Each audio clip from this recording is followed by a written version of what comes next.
I'm back. Hello. Hello friends, and welcome to part 2. I'm Mercy, still your host. As you can see, I was not about to change my shirt just to film the intro to part 2.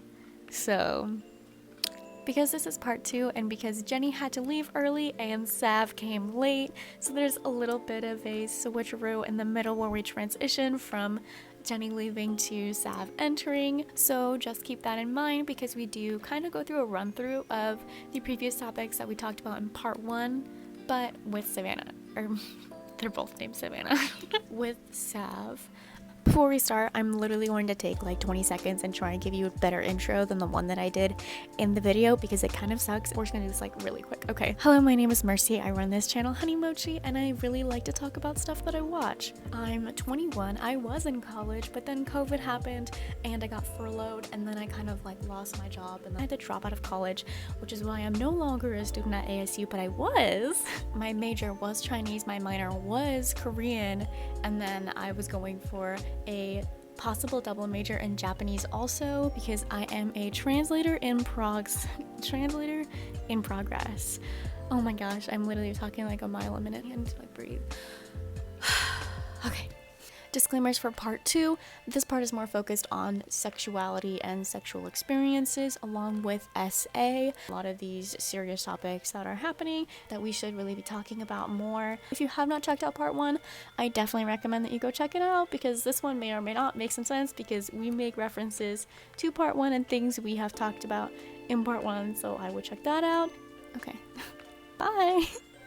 Let's go.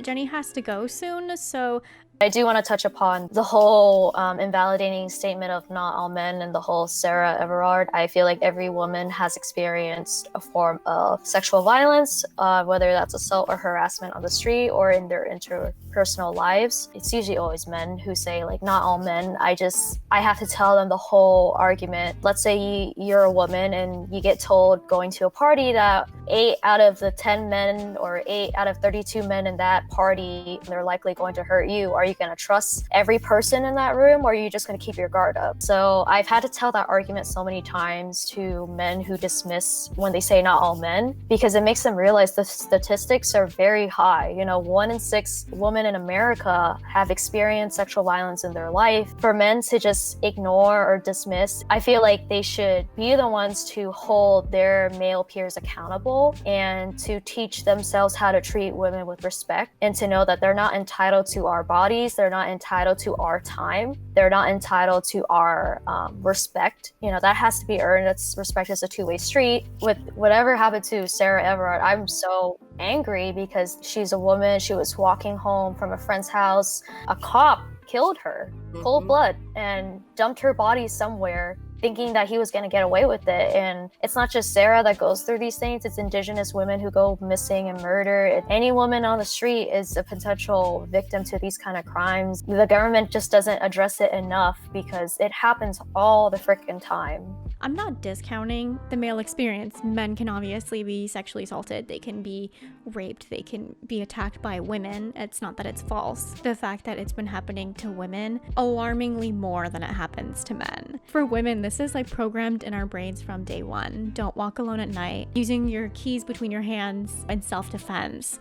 Like I'm texting somebody to let them know where I am. I'm making sure, someone watches my drink or things like that. Even though men can experience the same thing, they're not necessarily constantly worried about it like women are. It's this mindset that we have that like it's going to be some stranger that jumps us from the bushes, you know what I mean?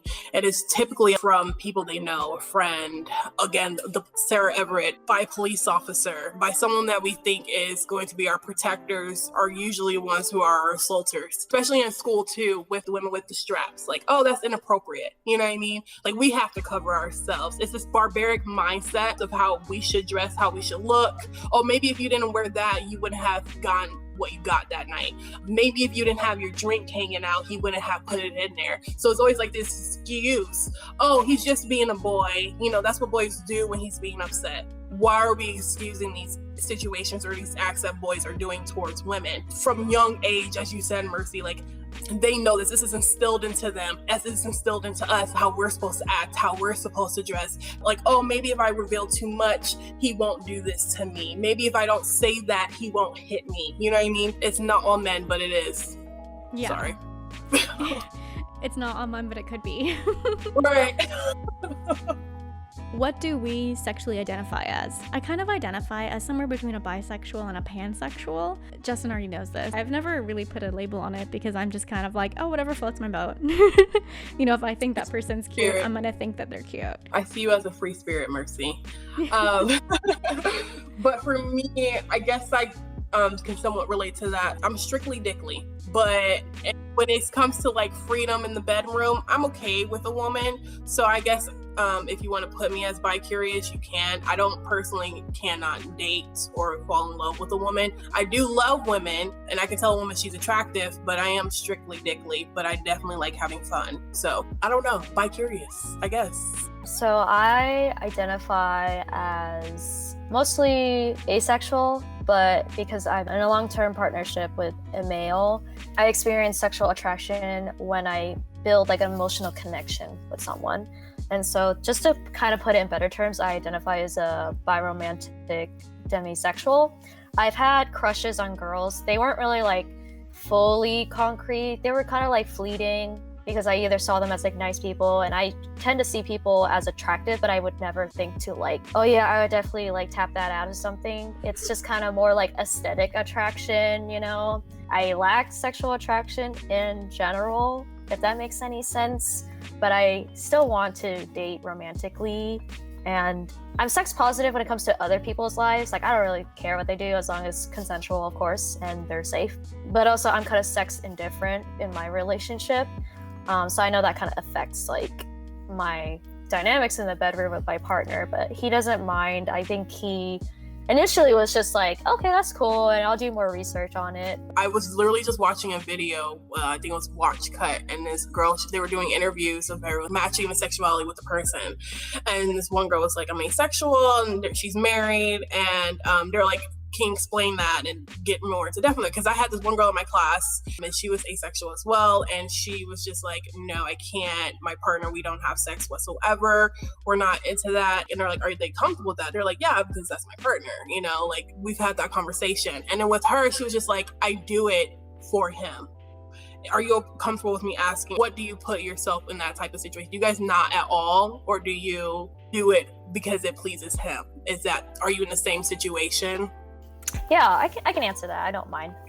So I know when people, they have this knee-jerk reaction when it's like, when you do it for your partner, it's not like coercion per se. And I've experienced sexual coercion from a past relationship, so I'll go a little bit more in depth about that later.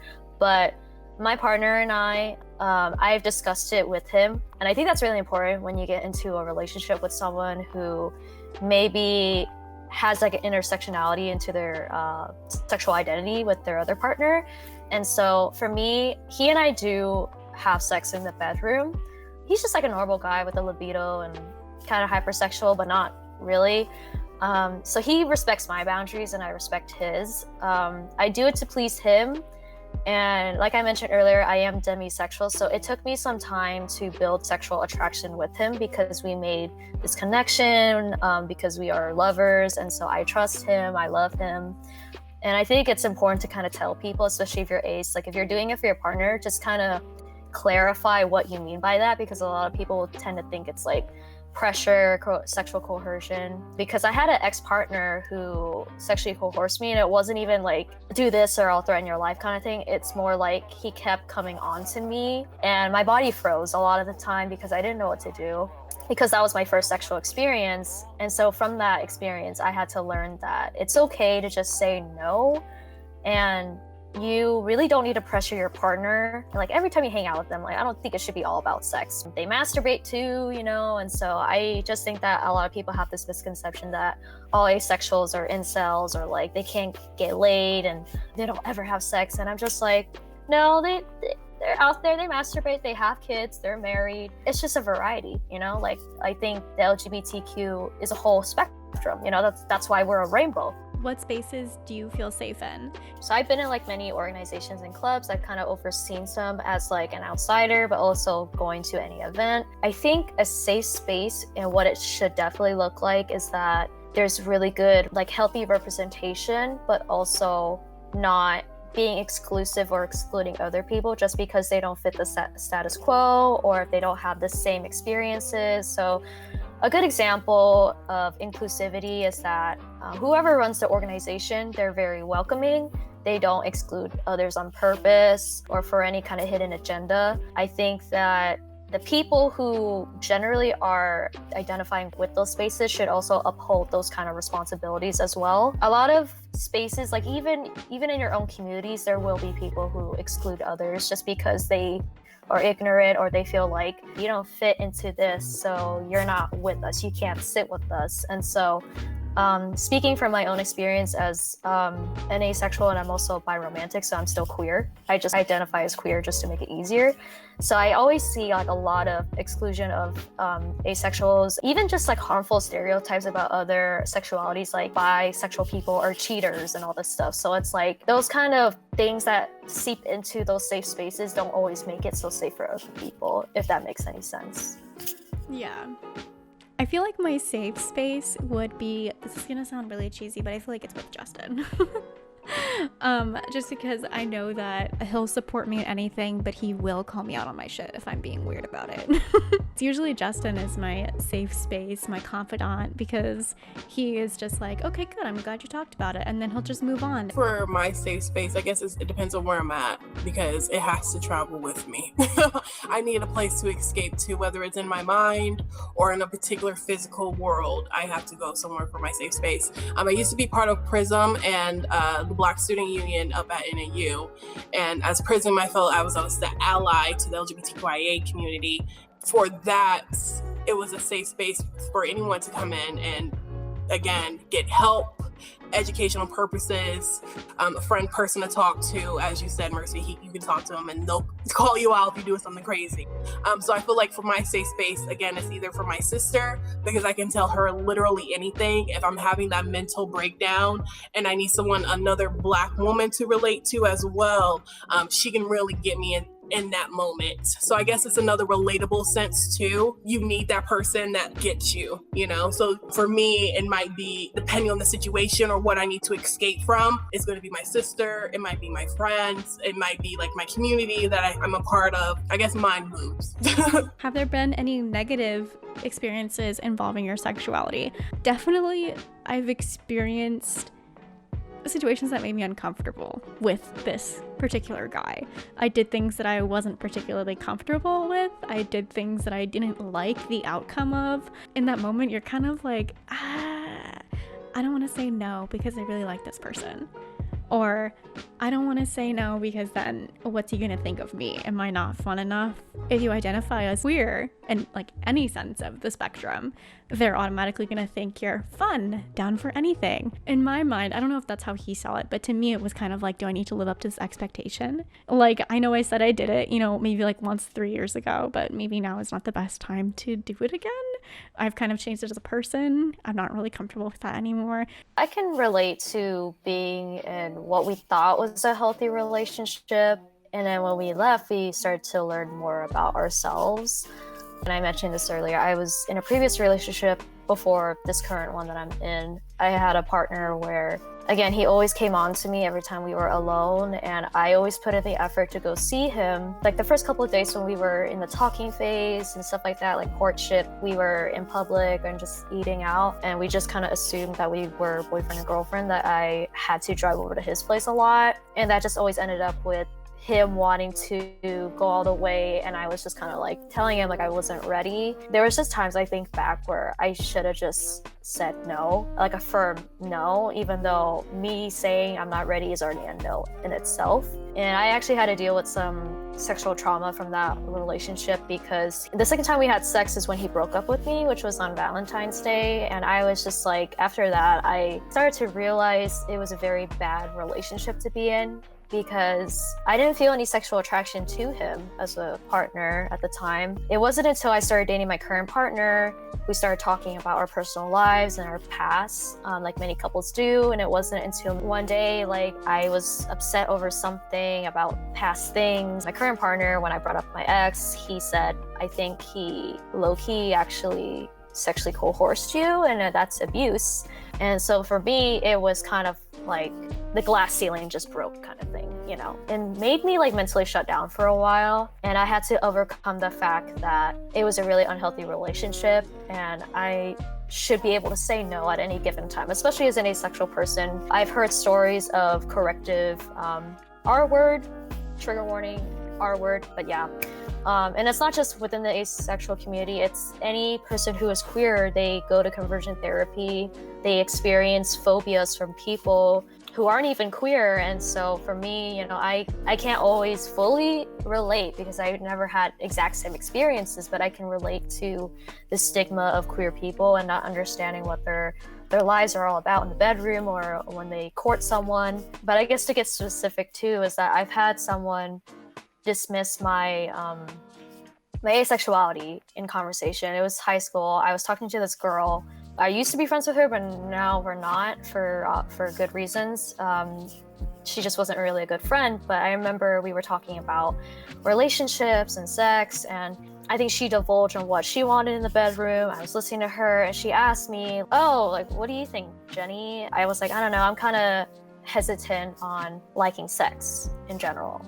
And that's just my opinion, you know? She had the audacity to tell me like, "Oh, don't knock it till you try it."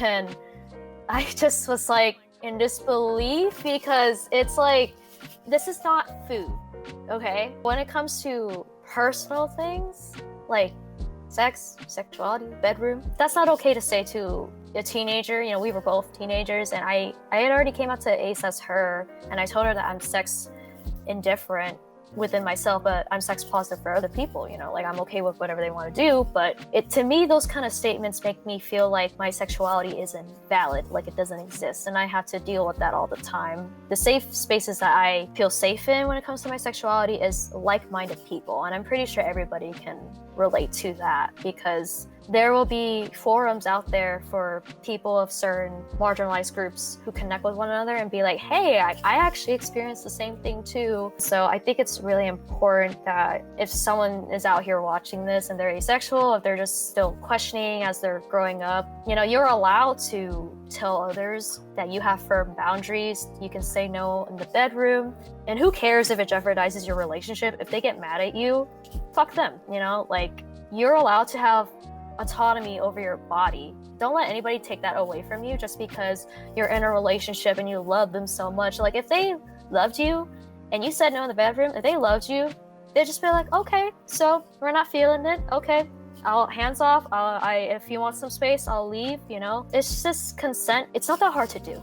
And a lot of people who perpetrate sexual assault don't understand how important it is to ask people for consent, because it's like, you don't want to inflict any trauma on anybody. You know, trauma is just really difficult to deal with in the first place. And especially when it's in an intimate setting like the bedroom, that's just like a whole landmine that you stepped in for coercing someone or displaying any kind of phobia towards a specific sexuality. It's okay to be yourself, you know? I think that's what I'm trying to get at, is that people should really start to be okay in their skin and be comfortable and not care about what other people say. And that status quo is just built from people who thought that they were better than others and that people should obtain that kind of characteristic or appearance or how they carry themselves. But honestly though, like, do whatever you want, just as long as you're not hurting yourself and other people at the same time. If you say no and they call you a bitch, just be that bitch. I feel that with my sexuality, because I feel like I identify as hetero, but again, I'm curious. Just me as a Black woman though, I get very fetishized. Like, I had one guy comment, he was like, hey, can you give me a blowjob? And I'm like, just random, like it was in my messages, and I was like, what the fuck, bro? And he was just like, well, that's what Black women do, right? It's just like comments like that. Personally, with my sexuality, no, but with just being a sexual person, yeah, I've had definitely incidences with some men who just need a slap in the face. And I definitely agree with the statement. It is going to be difficult to just say no, because if you love that person or you're crushing on that person, you want to give them what they want, right? Even if it like hurts you in the process. So I've been in that situation as well. For our future viewers or people who are viewing right now, it feels so much better for yourself mentally and physically when you tell that person no. And like Jenny said, if that person like hates you for it or backs on you for that situation, then you gotta leave that person. It's toxic in itself. Communication is key, especially in sex. You don't know what's going to hurt you. You don't know what you will like. So for you to just sit there, sex is not just a sit there thing, you know, it's an activity. So you got to know what your body can or cannot handle. That's even with protection, what the condoms you're using. You could have an allergic reaction.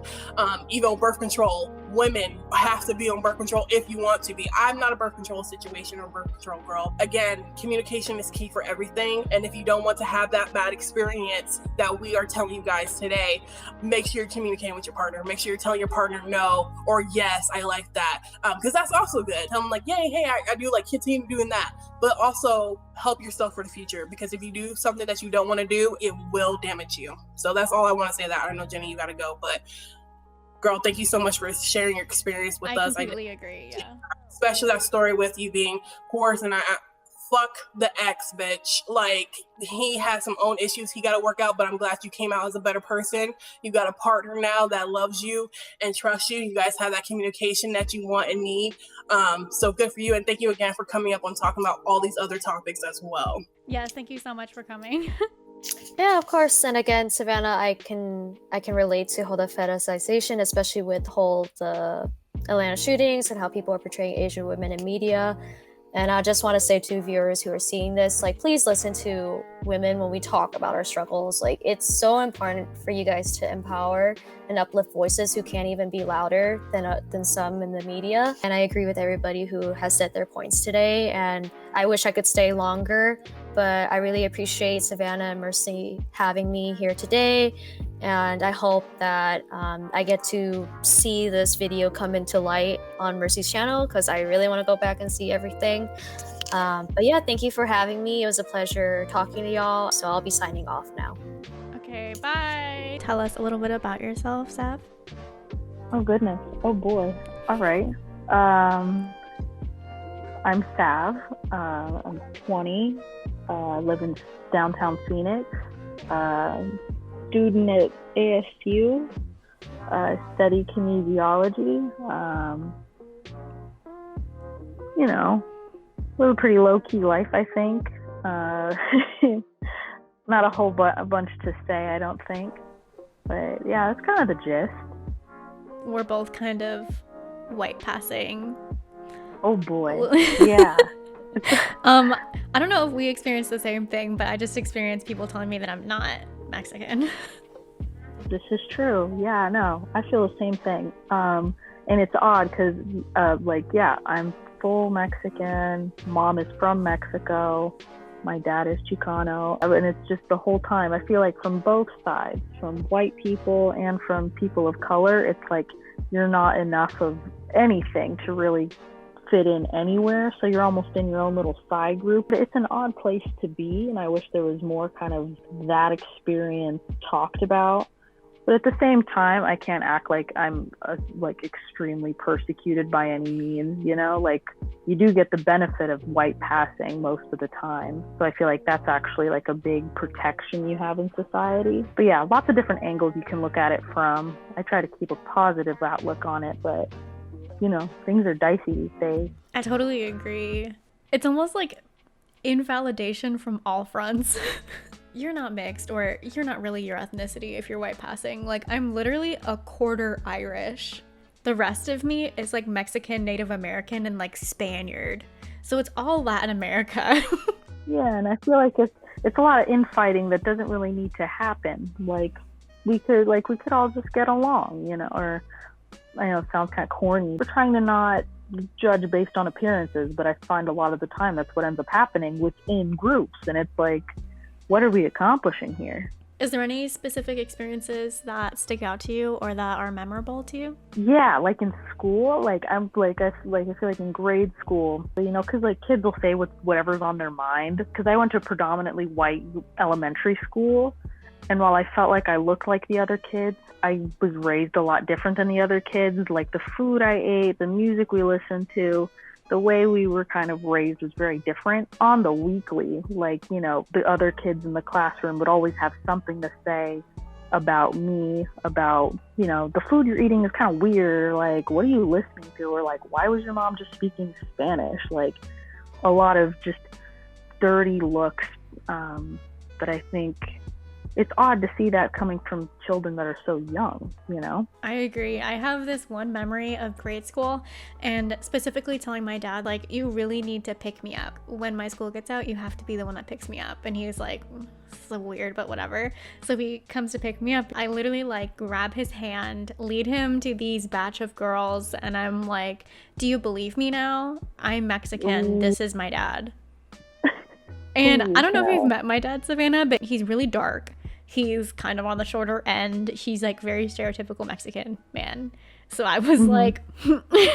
I think it's interesting that a lot of us are relating that we were inserted into a predominantly white neighborhood or environment as someone who's POC, and that we had to either explain ourselves in a certain way because we automatically knew. Like, I automatically knew because I don't unfortunately relate on that level with you guys who are passing, but as someone who's Black, and they can already see that I'm different. And Sav, you mentioned this, that they're children, but I feel like children pick up a lot more easily on like bad shit compared to someone who's adult. Like an adult knows that's bad, you know, they know the wrong in it, but as a kid they're like, oh well, my parents are doing it. It's like an influence. Like, we grew up in that culture, we grew up in that environment. So the same way that a white child is, that's their culture, that's their environment. They're seeing like, oh, my dad see this person that's different because the way they eat, they dress, they look, their skin tone. It's one of the reasons why I don't date white guys, and why I'm like not particularly into white guys or dating even like white girls. I've done it. I'm not saying like I'd hate all white people. I just find that I can't connect with them on the same level. I've experienced that. Like, or they just like straight up invalidate you on it too. Like, are you sure? Are you like just being a little dramatic? And it's like, no, fam, this is real for me. They question things. Yeah. And like, I feel like that's what we were saying to Jenny earlier, that I feel like POC we shouldn't feel obligated to have to explain ourselves. So Mercy, with you not wanting to date white men or women, that's because I feel like we will have to some point or somehow explain the situation, or somehow translate it, or dumb it down to, it's not me attacking you, this is me educating you in a situation. And I feel like that's exhausting, having to do that with just our regular lives all the time, have to explain ourselves. So doing it in a personal relationship with whoever is going to be draining and difficult to get by. Are there any hate crimes that stick with you? Oh my goodness. Breonna Taylor's is probably like the one that probably gets like me the most heated. I mean, anything that has to do with police brutality, I think a lot about like the intersectionality of like the police system and the industrial complex, and how that is just such a flawed system, and how instances like that should just never happen. And then on top of that, with her situation in particular, the fact that none of those cops have faced a day in jail for what they did in a no-knock raid, it's insane to me. I could go on. It's like, it's just fascinating to me that like anyone could justify what happened to her. I feel like that's exactly what I was saying earlier, is that when we were talking about, when you said that there's not a lot of like hate crimes or that are displaying to you and Jenny, Mercy, about the Latinx community or Hispanics. So I was like, but don't we see like the ICE in the camps and what they're doing to the locking up women and everything? I see that itself as a hate crime. So that goes back to what Saf was saying about Breonna Taylor, is that like they are gang, you know what I mean? This isn't like the serve and protect that we want. And that also goes back, yeah, there might be good ones, but they're still being infected by the bad ones because they're not doing shit about it. So the system, again, wasn't made for POC. And I feel like to have to give consequences out or justice served to those who are supposed to be, providing justice to us is going to be difficult in itself. That's why we have to defund. And that's another thing that people get so scared about when we say defund the police, is that we're not saying we want to just take all your money. Well, one, you got too motherfucking much money where it can be going to better things, as well as when people come in, they're white supremacists already. So just because they put on a badge doesn't change their mindsets. We have to be giving them more educational purposes, more training, because the training that they're getting is 6 months of shit, and they already have this bias towards a community, so you're putting them out there and you have to make them get a quota. So they're pulling over people they already have a stereotype or a racial bias against. And so when we put these people in a uniform, what do we expect? We're giving them a weapon, we're providing them the ammo. I'm sorry, the police are the ones who right now overall giving hate crimes to everyone, all POC, but especially Black people in today's day and age. Yeah. Hashtag activism, which is something I wanted to talk to you about because there isn't really a well-known hashtag for the Latinx community. This is true. I remember I did have a conversation with my dad about this one. He was confused about the slogan for Black Lives Matter versus All Lives Matter, because he was like, well, what about us? Are we not included? He's like, where's something for us? And I was like, Dad, don't use All Lives Matter. It's it's driven by really racist sentiment. Just by brand name, like by messaging, that's what made sense to him. But I had to explain it to him. No, you don't want to do that. Black Lives Matter is intrinsically the better of the movement. And I think if you understand and sympathize with what Lives Matter stands for, you do come to understand that yes, the Latinx community does fall under that. Would it be nice to have something of our own? I'm if it would help or benefit, I'd say yes. But I think for now, Black Lives Matter can only help other POC communities if in its success.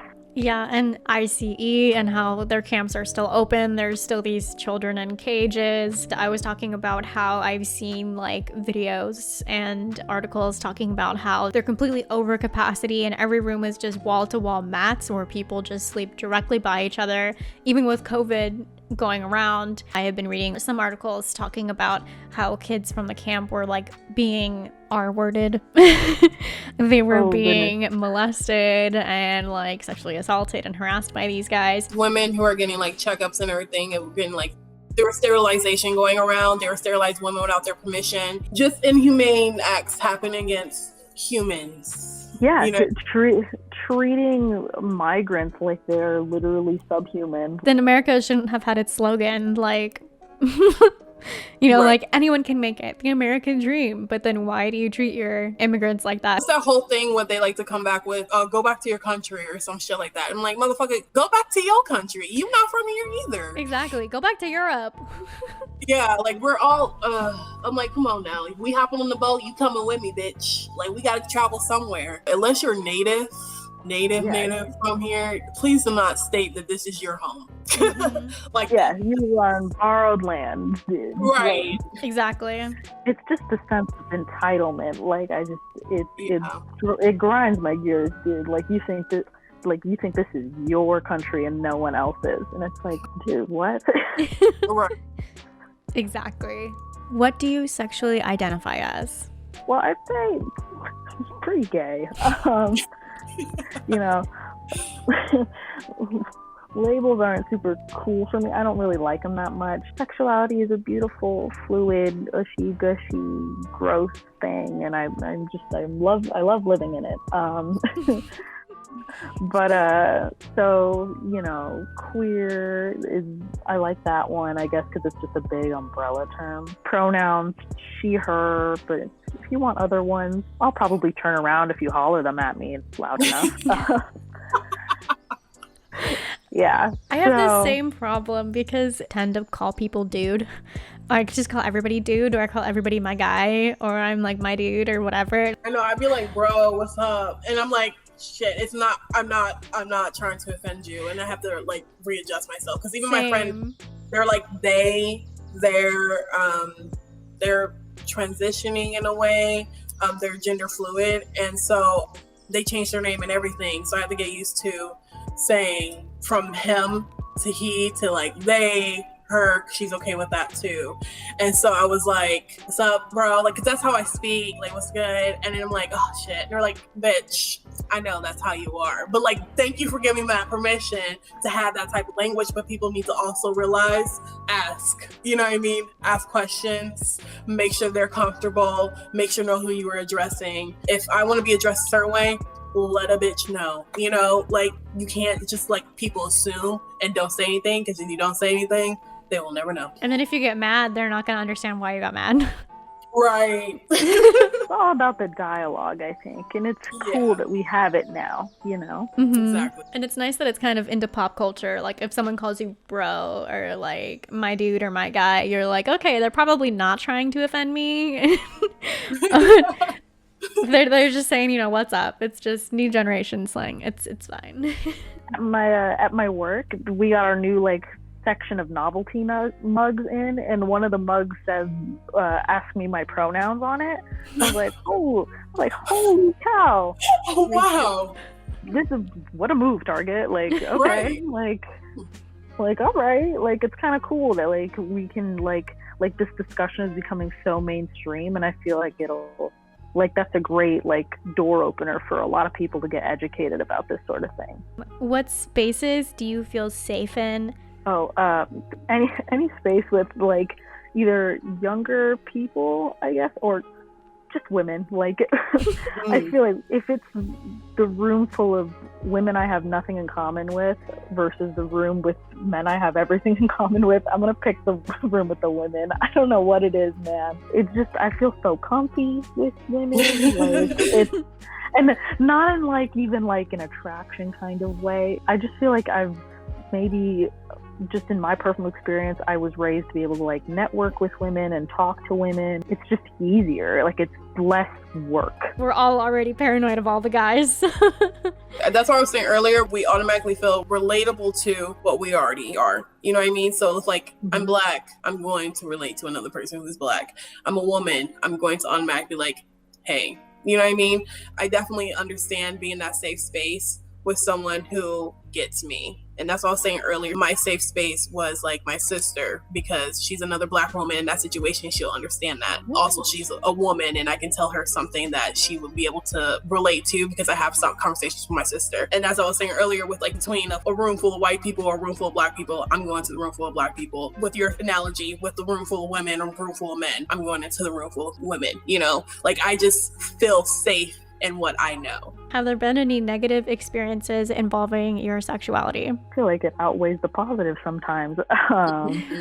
Growing up was very difficult because the symptoms of sexuality didn't manifest until later. Like, I didn't know early on. There was something off. Looking back, I'm like, how did I not know? I should have known. Not just my peers, but, you know, Latino culture is very, like, not about that kind of thing, and it shows in my experiences growing up. It was very like, why would you do that? Just don't do that. Don't express that. Yeah, just everywhere I turned, until I was able to feel comfortable with myself, it was like jumping hurdles every day. Sav and I have actually known each other since we were like 13 or 14. I remember there was a point in time that your parents would just ignore the fact that you were gay. Yeah. Just, it kind of became one of those things that was like, maybe if we don't talk about it, it will simply vanish. And of course, that's not how things work. I can happily report it's gotten better over time. You know, the times are changing politically, and like where gay rights were 10 years ago versus now is just light years. And I think a lot of the culture has moved with it, thankfully. It's gotten a lot better, but yeah, back then it was dicey. What advice would you give somebody about sexuality? We kind of touched on it with Jenny. She was pretty much just like, be who you want to be. I said, do what you want to do, and if they call you a bitch, be that bitch. Yeah, it sounds very Disney Channel, but just be you, dude. Like, you're only gonna cause more psychological stress to yourself if you're not doing you. But also, if the things you want to do are like murder and stuff, don't do that. Be safe, learn important things about like consent, personal boundaries. Sex education is so important. Like, be safe. If you just bottle it up inside and don't be the person you want to be, oh my goodness, it's going to be a rough time, bud. And no one wants to have a rough time. Going out to the parents, let them be them, because in the future, you will damage your child. You will no longer have the same child that you want to love, or who will love you back. Trying to restrict someone for being who they truly are, you made that person, you made that human. How could you not love them nonetheless? At the end of the day, let them be them. That's none of your goddamn business, or you're going to hurt them in the future. Being a woman in 2020. Honey. White feminism. So if you don't know, I went to NAU. I graduated from NAU with criminology and a minor in sociology. And there's groups on campus. NAU is very white dominated, so is ASU, I think, or some parts. There was groups who would be trying to fight for women's rights. We just had a lot of situations on campus where it was white women trying to speak on situations that were going on with them, but not in from POC point of view, or POC women of color in that point of view. I think white feminism is a very toxic group that shouldn't exist, because at the end of the day, I think they're contributing to the system and racism and any of the isms that are happening in this country as well as this world, because again, we start pinning against each other. I feel like in my community, I mentioned this earlier with me coming to a very white school, and I had this other one black girl, and literally I was like, we would make fun of each other. She's like, oh, you're darker, or you're darker. And I was like, why does it matter? Dark is beautiful, baby. So like, you know what I mean? It's just like, so I don't know. I feel like feminism white feminism targets what white women want. Again, they talk about voting rights. Lord have mercy. White women were allowed to vote a few years ago. Black women was the last people, and I think Native women were the last people to get voting rights. I think that was 70 for Black women. 1970 is when they were given the official right to vote. And then Native women and other women were just a few years, not much of a difference right before that. So those are our grandparents that we're talking about, equal pay and everything like that. First of all, y'all still are getting paid way more than any other women of color. Latinas and Hispanic women are getting paid way less than everybody else. So it's just like this huge difference and this huge gap. They're speaking for themselves and not the whole, group. I've literally had people tell me, like, if you fill out paperwork, don't put down that you're Hispanic, because then they'll offer you a lesser pay, or they're not going to offer you as much as you would if you checked the white box. The problems that I've faced from being mixed is like a really weird struggle.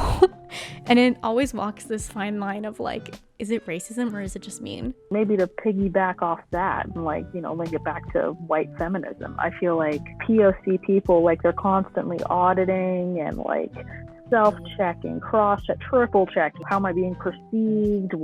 How is my community perceived? And I think the white feminism can oftentimes, they just do not have that experience of self-reflection. So they don't actually see, the damage that they are inflicting. And a lot of times, I think white women in feminism, it becomes their identity because they've never had that kind of oppression or that kind of conflict in their own life. And so they kind of want to take up that white savior complex kind of thing for you, which is odd. Why? I just feel like it becomes performative sometimes. Everyone knows that one white girl who's a very performative activist. That rush to feel oppressed and oh, what about me? They have that guilt trip or that defensive mode when you call them out on the act. I'm also a woman, so I'm oppressed too. Well, no, you can't relate to me as a Black woman. You can't relate to me as a woman of color. Well, we're all in this together. Okay, well, are you speaking about this, and this? Well, we are trying to do equal pay here. I'm like, bitch, please go back to what Sav says. They want to feel oppressed, and if they do, they're not targeting on having conversations on the right topics. Your parents teaching you Spanish or not teaching you Spanish, or only knowing half kind of Spanish. I was just gonna ask you, Savannah, if you also experience that from your Black cultural heritage. Do people ever ask you if you speak your native language? Do you speak your ethnically native language? Is that the right way to put it? Yes. So for us, it's not like a language, it's code switching. That room analogy. If there's a room full of white people or a room full of black people, I'm going to go to the room full of black people. And in that setting, I'm going to have a conversation or abbreviations on words that y'all ain't going to get. You know what I mean? Like shit like that. But if I'm in a room full of white people and I'm having a conversation, I'm going to be like, hey, how are you doing today? I'm going to fully enunciate all of my words. That's what we're supposed to do. We're supposed to come off as polite and nice and have that community service type voice.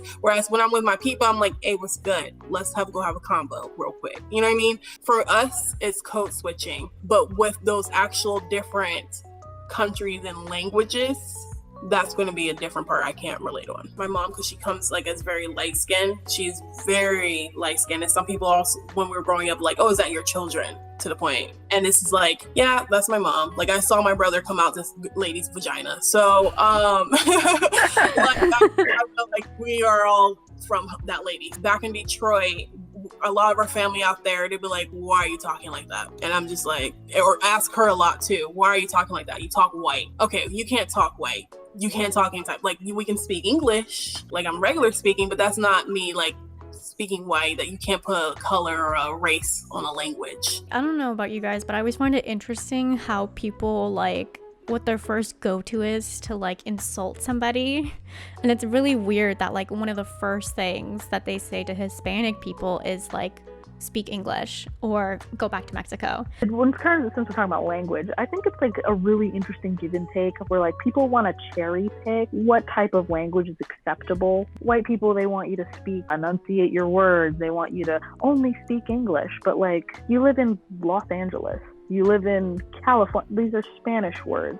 You use African American vernacular all the time, and you just like you're cherry picking the parts that are cool for you, and you're gonna go diss people you want to like take it from them. I think it's really interesting give and take. You know, Justin and I are in an interracial relationship, and so many things have happened because of that. Because I learned Korean. And Justin is Vietnamese. People sometimes assume that he's Korean because I'm learning Korean, which is like not related at all. Like I was learning Korean way before I met Justin, so it was very weird when people tell me that sometimes. One of the key things about Justin and I's relationship, in the beginning at least, was fetishization. In the beginning, we were both so paranoid of each other. He was like, are you with me because I'm Asian? And I was like, are you with me because I'm Latina? His past two relationships had been with someone who was Latina, and my past relationship had also been with someone who was Asian, so we were both like, definitely people have been like, oh, so you're, you know, less crazy than like a full Latina, right? Yikes. Sorry, my dog might be snoring in the background, so if you hear somebody sounds, it's my dog. It goes back to like the stereotypes that society puts on us, and like this whole fetishized or exotic. That's another word, exotic. Oh, she's so exotic. And that's for me, for a Black woman, if I've like slept with someone, because again, I'm a like dedicated hoe. But if I've either like slept with someone or if I dated someone like who wasn't Black, again, I have to explain myself. They don't get it on a sense. If I had like a white guy, for example, and he's just like, oh, your hair is so beautiful. I'm like, I don't really like compliments like that from like someone who's not like in my race, because I feel like in a way they don't get it. And I feel like he's just seeing it as like, that looks cool. I'm like, oh, okay. You know, I just feel like it's subtle comments and like subtle microaggressions, or me having to explain myself in a sense to someone else outside of our relationship as well as within our relationship, or some shit is going down or something that's going on to the news. Will we able to have a sit down conversation without you getting defensive, or me like, no, I'm not targeting you, but we really need to talk about this racism that's happening here. I'm not racist. I'm clearly dating you. And that's another thing that I'm going to be scared about. Like, oh, you're just with me to like look some type of way, or because it's nice, or because you just like Black women because, oh, she's thick, or because that's what we have this mindset. She has the lips, she has the ass. Like that one analogy I used earlier, this guy who messaged me, it's like, hey, can you suck my dick? And I'm just like, what? And he goes, that's what Black women do, right? And I'm just like, listen here, you little dick pissing bitch. Like, get the fuck out of my Holy, like, oh I'm my. saying, like, you're gonna have to bleep out all my stuff. Like, honestly, it's just stuff like that. As people, when you're dating outside your race, it's going to be difficult because people are not going to be able to relate to you. Even like within the race, there's going to be some douchebags at list. I can relate in a way, not with between you and, you know, Justin's relationship, because as you coming from a biracial child yourself, and then him just being Vietnamese, that whole conversation with like you learning Korean, that's another thing with him. They think all Asians look alike. They think we all look alike. Any POC, they're all grouping us together. Again, explaining yourself and trying to educate someone, which we should not be obligated to do. Yeah. I shouldn't be obligated to explain myself or my culture to you. You should go out and educate yourself because it's in the system that is meant to destroy us in the first place. Okay, that's that. There we go. There we go. Yeah. There we go. Yes. Snap, snap, snap. That was poetry. I feel like there's so many things that happen, and like I mentioned earlier, I haven't really dated white guys or white women for that matter, but at the same time I didn't want to date a Mexican boy because my dad really wants me to date a Mexican boy, and I just couldn't find one that I liked. So I was like, because all of them were like really religious and Ooh, yeah. That's a no-go sometimes. And there's a lot of people that were like, so are you dating Justin because you're learning Korean? Are you dating him because he's Asian? And I was like, no, literally an old friend from high school linked us up like 3 years ago, and he just slid in my DMs again and asked to hang out, and I said yes, and it's like almost a year and a half later and we're still dating. Yeah. And People get surprised when love forms organically these days. exactly. Right. And I don't speak Vietnamese at all. And I've never even had Vietnamese food before. Justin was like the first person to take me around and have Vietnamese food. So that's how much I was like, I don't know. That sounds good though. I was like, that's cool that you're Vietnamese. You know what? That actually brings up a question though I had. I don't know, it's just a topic I've gotten for a few people, and they were like, is it racist if I say I am not interested in a certain race? So say, I'm just going to use black, for example. They're like, I just don't like black guys. For me, I've just had bad experiences. It's not like I hate every single white person or I wouldn't turn them down. I know what's happened before, and I'm like, do I really want to go back there? Not really. Do I really want to feel that way again? Not really. Hypothetically, because I don't plan on ever leaving Justin. But if I were to venture, and I wouldn't be prejudiced against dating a white person or dating a Mexican person, but from my experiences, I'm definitely more turned off from it. I think everyone is entitled to their personal preference. You know, it's America, you know, do what you want.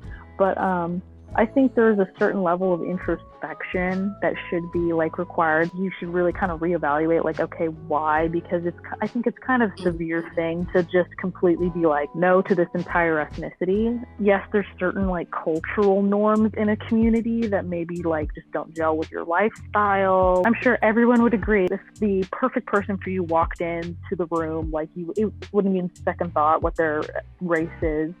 Right.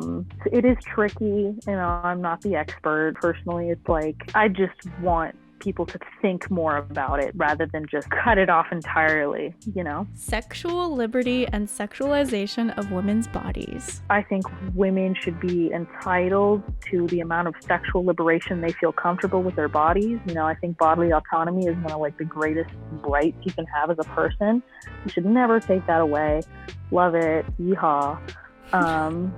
I do sometimes think about like the intersection of like, okay, sexualization of women's bodies and like how that's being commodified, you know, in like industries that profit over women becoming more sexually liberated, like the porn industries or even like clothing industries or something like that. I was just gonna say, with the free the nipple shirts.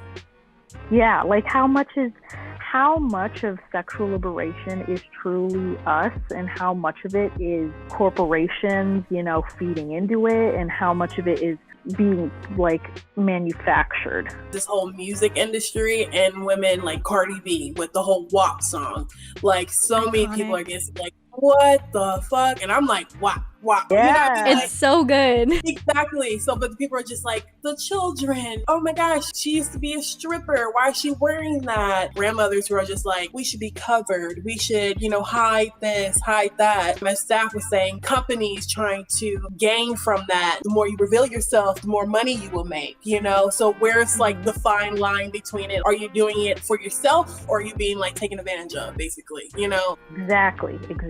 And if you're doing it to make money, is it because you want to? Because then do you. I mean, if that's really what you're doing, go for it. Yeah. At the end of the day, it's going to be dudes profiting off of, more women doing these kinds of things. Maybe they don't even want, but it's just what the market is demanding. Exactly. And I think we should all do what we want, not what we feel like we have to do. OnlyFans and how like that grew so much. Like, I got an OnlyFans. Like, so many people are just dropping that. Like, that's like saying, follow my Instagram. Like, people are now saying like, follow my OnlyFans, and it's just like, you're making money, you're doing this damn thing. But also like, who's getting from this? You know what I mean? Like, is this really your cam girl? Like, I'm, sexually free, I'm sex positive, I'm making money, I'm okay with that, I'm okay with whoever's spending money to do what and what. Celebrities, what I think is interesting, who like made an OnlyFans and are making money, but they're not even really doing anything. So sex workers are just like, hey, you're stealing my coin, bitch. You already have a platform, stay in that area. I don't know. Are we like freedom right now, the OnlyFans, and being free with like their sexuality and everything like that? Or are we really just like, is this a trend? Exactly. I mean, I think time will tell. Within the next 5 years, how many of us are still gonna have OnlyFans? Because I think once the new big trend comes around and then passes, we'll see how it holds up. I think that's why there needs to be first of all, a destigmatization of sex work in general. So sex workers can be protected when they go to work, because they don't have those protections that help them from being taken advantage of in the workplace. There needs to be provisions put in place to protect people on OnlyFans, strippers, or anyone who wants to work like that. They truly won't know if that's the career for them if it's a dangerous work environment. That should probably come next, since it's getting so popular. Yo, honestly, snap. Because I was literally just about to say, as we were about to say the same thing. I was like, sex work is work. And that's all I was going to say. You literally hit everything. So yes, I agree. I also agree. I have a friend, her name is Bella. I used to go to high school with her. And when you tap on her story, it's just her doing pole dancing, but doing all of these different tricks and moves. Oh my God, her body is amazing. The core strength that she has is so good. I strive to be that in life, is to at least do a spin. Honestly. I have so much respect for her, and her Instagram is just always so cool. And she even teaches people over Zoom. I was just about to say, I want to go to pole dancing class, no cap, a beginner's class. Because I'm a big girl, so I got to learn how to function the weight in a certain way. I wanted to look elegant and very sexy, but I don't want to be looking like some toad on the fucking pole, bitch. I want to look good. So I definitely want to go to a class. We're going. I know. For the longest time, I wanted to do two things: a pole dancing class and a hula class. Ooh. So it'll have to be different weeks. Yeah, let's space it out. We'll space it out. It'll be great. How men can be better allies and gender inequality. I feel from a young age, women are taught to be very amicable to others' ideas, and you act this way, and men are taught hey, you're right, you're always right. Rarely are you wrong. Having a conversation with an adult man sometimes can be so frustrating because I feel they just don't see it and they don't want to listen. Of course, not always the case, I think there's so much room for improvement with the way men and women are seeing each other and how they can be better allies. I'm overheating. Yeah. I feel that. I think I agree with staff. They don't listen. So it first comes with listening and understanding, being able to sit down and be educated. Again, it goes back to this whole defensive mode of when you are having a conversation. I'm not attacking you, my guy. I'm trying to have a conversation so you can better yourself in the future. It also goes back to this whole toxic masculinity thing where they have to act a certain way, or if they don't, they're going to be seen as weak or pussy. Why do we call people pussy? You know what I mean? Or like, why do we say like, grow some balls, bro? You know, it's just like that already systematic wording of how we say things goes back to the little boy situation. Like, he's being mean to me. Oh, that's just boys being boys. Again, it's educating. It's also educating ourselves how to educate them, because we cannot let shit slide. We are letting things slide. We're not having conversations. We have like these sex classes, but we're not having consent in that conversation. What is yes? What is no? It's clear as day. You can say no. Also, like partners wise, like that count number. So boys can be free with themselves. They can go have multiple partners. They can be sexually active. But a girl, she's a slut. Girls can be sexually active. Girls probably think about sex more than you do. Like, to be honest with you. If anything, we're on the same fucking level. Like, we can relate to this, my guy. Like, you know, it goes back to conversations and listening and understanding and having that equal ground. I don't know if men are under the impression that like we just want to yell at them and we just want to yell at them and tear them down and we want to be put above them for some reason. Like, no, I would genuinely like us to be on the same page. Let's work together. Come on, man. But in order for us to get there, you have to know where we're coming from. I feel that a lot, mostly because I live with 3 guys. Women just be able to join the front line in the army when they're serving, or like they're usually behind, you know, closed doors, or they're on the base all the time. We're just now making new steps into things that is just equal standing, equal time, like equal standing ground with women in the workforce, in our lives, in how we present ourselves, in music, in social media. It's just, it ties into everything. Why are we being compared? Why is it like, oh, she's a slut this way, or she can't do it because she's a woman, or she can't do this because she's a woman? She won't understand it in that way. Even with like the IT world, those type of worlds, we only have so few women in there. You know, they made it men-based. Well, yeah, we're not trying to take over things, but also if you get us in the room, we'll be able to have a conversation and give you a perspective that you've never seen before. I've definitely have had conversations with guys, and he was like, well, you don't know, it's hard for guys too. Like, guys also have to deal with, women could turn out to be stalkers, they could turn out to be crazy, they could try to also harm you or drug you. And I was like, yes, but this is not on the same playing field. Women are like conditioned from birth about this. We are conditioned to be people pleasers, but not people pleasers, just man pleasers, really. That's it. There you go. And yes, men can be assaulted, you know, all that kind of stuff. It's just they don't have to grow up having to look over their shoulder all the time. I think men are doing themselves a disservice by not wanting to talk about these things and not wanting to entertain what we have to say. Because, like, yeah, you just mentioned, like, how guys will always bring up how men get raped too and men get stalked and stuff. But they are perpetuating the same mentality that, you know, men can't get raped, or like men always have to be this way, or men always have to be that way. So when that happens to men, like, they have nowhere to go with it because of the stigma. You're perpetuating the way things are, but when a woman wants to tell you about it, you're like backpedaling on it. Like, it's like, oh no, it's not that way. Hey, like, oh, you're suddenly a men's rights advocate. Where was this energy before? Like, yeah. Being a woman and being a POC also. Well, I love it. I wouldn't trade it for the fucking world. I love being a Black woman. Do I want changes? Absolutely. But I wouldn't change myself because I am who I am for a reason. I think it's the most beautiful thing ever to be a person of color, because we have so much more potential. We have culture, we have dynamics in our environments that white people cannot relate to. I'm sorry. They wish they were us. You know, they take our body features, they take our trends, or they take our acts and turn them to trends. And don't get me wrong, like I said, I love being a Black woman, and I would definitely want to be a Black woman if I saw her, because she is beautiful. And I'm gonna wear this to the day I die. That's it. I know there's definitely a period in my life where I did not like what I was wearing. I was so upset, like, God, why did I get given like this lot? Like, why did I have to be a POC woman? Like, I did, like, it's just a lot of work sometimes.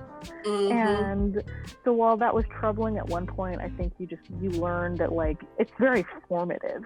I feel like I have learned so many lessons and have really come to view the world in such a multifaceted kind of light. Yeah, I absolutely would not change it. I really like this person that I am now, and I think wouldn't change it for the world. Love it. But yes, I do think there needs to be more work done for us, by us, so that future women, POC women, they don't have the struggle part. They just have all the rewards, you know? Right. I would not change myself either. Though, you know, there's days where you're like, why am I like this? There's definitely a point where I was like, why am I just confused all the time? I would like a straight answer on what I am or what I should be, and kind of getting over that lump of not fitting into this Latina mold. Like, I'm not J-Lo, I'm not Shakira as much as I kind of want to be. I'm happy being me, and even, you know, if my self-confidence isn't up there, I still wouldn't change it for the world. Like, why would you want to scrub it clean of all the pizzazz, you know? It's a country full of immigrants, so why are you hating on someone when you're not even fully here? You know what I mean? Like, you're not from here, bitch. Okay, well, it looks like we've reached the end. Fruitful discussion, fellas. Oh, that's fun. It was so good. Wow, amazing. Good job, Mercy. Thank you This so was awesome. much. You're an excellent host, honey. Thank you. If you have any links, like from the BLM movement or like Stop Asian Hate, or for the Indigenous women that are still missing, if you want to like send me those links, and then I'll just put them in the description box, and then anybody who wants to check it out or donate or get informed can do so. I cannot wait to see the finished product. Sorry if I end up smoking towards the end. Again, it's my vape. It's not like my cannabis, so I don't know. I mean, it's legalized in Arizona. It is, bitch, and I have my card, so I'm telling y'all that right now. Thank you so much for watching, guys. It has been a lot of fun having my friends here with me, and Jenny, who unfortunately couldn't stay till the end, but we're still thinking of you, Jenny. Do you guys have anything to say before we go? Mercy, thank you so much for having me. All the topics that we hit is very important, conversations that we need to have, especially what's going on in today's world and society, especially in our own country. So definitely sit down and have conversation with your friends, because again, it's important, and you never know what they're going through. So if you needed to be there to listen to them, listen, because it's important, and this is how we're going to get through everything. So again, thank you so much for having me, and I look forward to any more that we have in the future if we do. Staff, thank you so much for coming and introducing yourself as well, because I definitely look forward to meeting anyone who's friends with Mercy, because she's just an amazing person. Oh my goodness. Oh my goodness, thank you. Same sentiment from me. This was great. This was fun. Great meeting you, Savannah. I wish I could have met Jenny too, but you know, maybe get them next time. Maybe same vibes. You know, I think these are great conversations to have with literally anybody. What's stopping you? Also, subscribe to Mercy's channel. Shameless plug. Thank you. Like and subscribe. Ring the bell. Come on, guys. Ding, ding, ding. But yeah, that's it for me. Thanks, Mercy. Thank you guys so much. And I will have any of your social medias. I'll stick them in the description box if you want to check them out. And we will see you guys later. Maybe next time. Bye. Bye. Hello, it's me again. Hey guys, thank you so much for watching part 2 of this video. Please don't forget to share this video to raise awareness to the topics that we're talking about, along with all the resources that are listed down below. Please feel free to steal these links and to share them or send them to your family or friends or whoever you want, or if you're another creator and you just want to use these links in your video, go for it. Spread the awareness, share the resources. Let's go. Anyways, thank you so much for watching. If you guys want a second part, please let me know, because me and the girls are totally down to do another part. We've been discussing what we should talk about and possible topics. So if you guys have any questions you want us to answer, or any topics you guys want us to talk about, please comment them down below. I'm honestly not expecting much, but I'm hoping there's at least like 5 comments. Justin is like sleeping right next to me, and I'm trying to like not be I'm trying to not wake him up. Thank you guys so much for clicking, and I will see you in